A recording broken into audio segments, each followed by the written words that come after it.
तर displacement in n सेकंडचा formula कसा डिराईव्ह झाला ते आपण बघूया आता.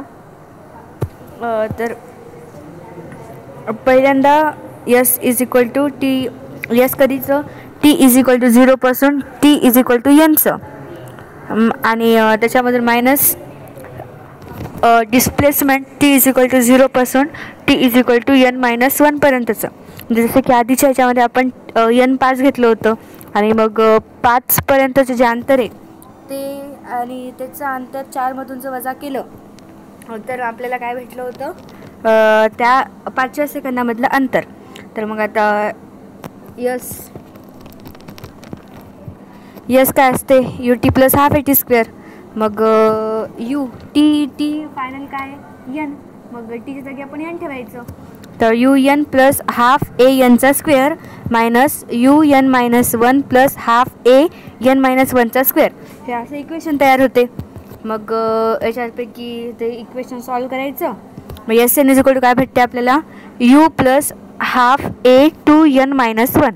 आणि तेच मग आपल्याला फॉर्म्युला भेटला इथून की एस एन जे आहे ते काय असते u प्लस हाफ an-1. म्हणजे हे पण डायमेन्शनली एकदम करेक्ट आहे. un-1, तर n जर समजा आपण 5 सेकंद म्हणलं, आधीच्या गणितामध्ये होतं ना n ला 5 सेकंद घेतलं, तर मग un म्हणजे 5 सेकंदामध्ये u मायनस u गुणिले n काय होतं 5 मायनस 1 किती 4 सेकंद. तर मग u कॉमन काढायचं, 5 सेकंद मायनस 4 सेकंद, u इज इक्वल टू 1 सेकंद. आणि याच्या पण डायमेन्शन एकदम करेक्ट आहेत. यूच्या डायमेन्शन काय आहेत तर t-1 आणि सेकंड म्हणजे टाईमच्या काय t, मग याचं डायमेन्शन काय ते l, आणि डिस्प्लेसमेंटचे पण डायमेन्शन काय असतात l. मग हे डायमेन्शनली करेक्ट आहे आणि मॅथमॅटिकली करेक्ट आहे. A particle start motion from rest x is equal to 0 initially having acceleration 10 meter per second square for 6 seconds. Then it move constant velocity for next 4 seconds. After that acceleration of particle become minus 15 meter per second square for next 10 seconds, and then it travel with 0 acceleration for next 3 seconds. तर मग आपल्याला displacement काढायची आहे, xt graph काढायचा आहे, distance versus टाईमचा graph काढायचा आहे विथ प्रॉपर डाटा.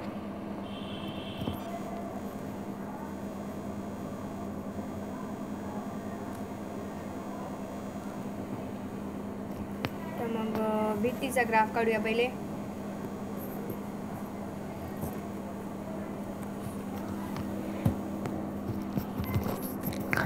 vtचा ग्राफ दिलेल्या माहितीवरून काढला. मग हाफ गुणिले, आता आपण काय करूया डिस्टन्स काढूया पहिल्यांदा. तर मग डिस्टन्ससाठी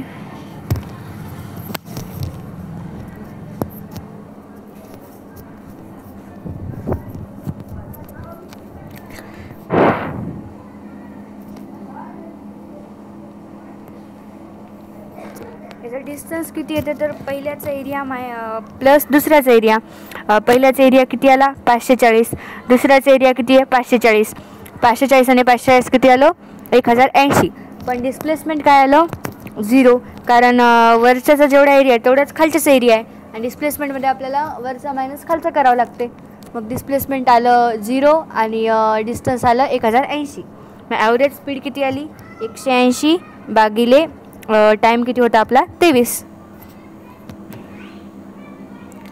आणि a distance travel by a particle from rest and moving with acceleration 4/3 metre per सेकंडचा square in 3rd second is. तर आपल्याला यस 3rd सेकंडमधलं विचारलं आहे, म्हणजे u plus half 2n-1 a.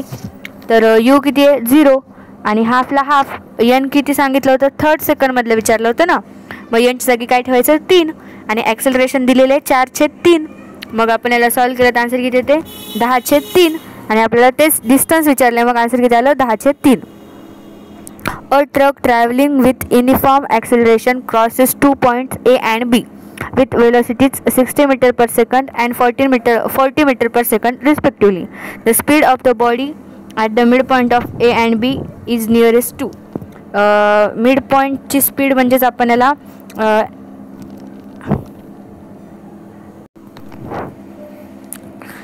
चला next question. Bullet moving with a velocity 200 centimeter per second penetrates a wooden block and comes to rest after traveling 4 centimeter inside it.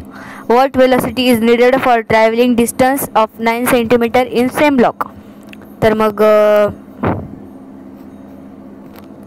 आपल्याला final velocity, initial velocity, म्हणजे खूप काही गोष्टी माहीत आहेत, खूप गोष्टी दिलेल्या आहेत. तसं आपल्याला डिस्टन्स काढायचं आहे. तर V1चा स्क्वेअर बाय V2चा square is equal to x1 by x2. V1 किती होतं 200, मग 200 गुणिले 200 बाय V2चा square is equal to x1 किती दिले 4 आणि x2 किती आहे 9. मग त्याचं कॅल्क्युलेशन करून आन्सर काढलं तर V2 किती येते 300. पण हे काय म्हणतात Vचा स्क्वेअर आणि Xचा स्क्वेअरचं आपण रिलेशन कसं काढलं तर ते सांगते इकडे बघा. Vचा square is equal to U square plus 2AS असते. U आपलं 0 होतं, सॉरी V0 झालं.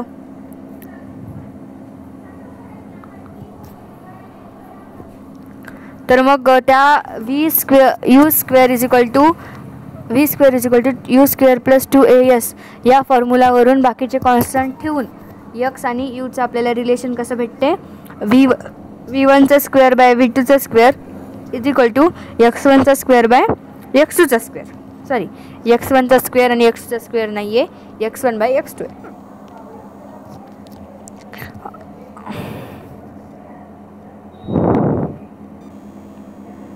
A car moving with velocity 10 meter per second can be stopped by the application of a constant force in a distance of 20 meter. If the velocity of the car is 30 meter per second, it can be stopped by this force in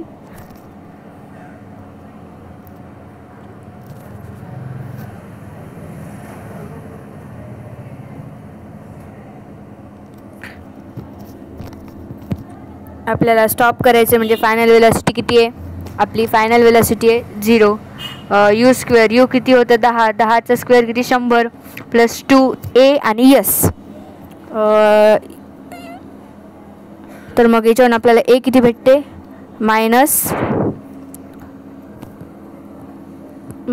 100 bye 40 आणि मग तेच आपण S is equal to नाही थांबा हां. तर मग आपल्याला X काढायचं म्हणजे काय काढायचं आहे स्टॉपिंग डिस्टन्स. मग ते काय असते ते ना आपल्याला V square is equal to U square plus 2AS या फॉर्म्युलानं निघते.